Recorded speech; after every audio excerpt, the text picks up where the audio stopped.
Денеска објавена јавната набавка за рехабилитација на локалниот патен правец Старинци Долни Балван во должина од 1,6 километри. Парите во висина од половина милион евра се обезбедени од Министерството за транспорт и врски и Светска банка.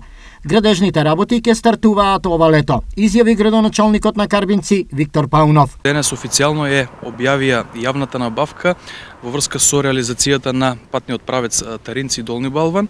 Имено се работи за финансиски средства кои што ги обезбедивме од страна на Министерството за транспорт и врски преку Светска банка во програмата за реализација на локални патишта и улици, така да очекувам дека конечно откочивме и овој процес да во текот на годината, во текот на летниот период дојдеме и конечно до реализација на овој патен правец.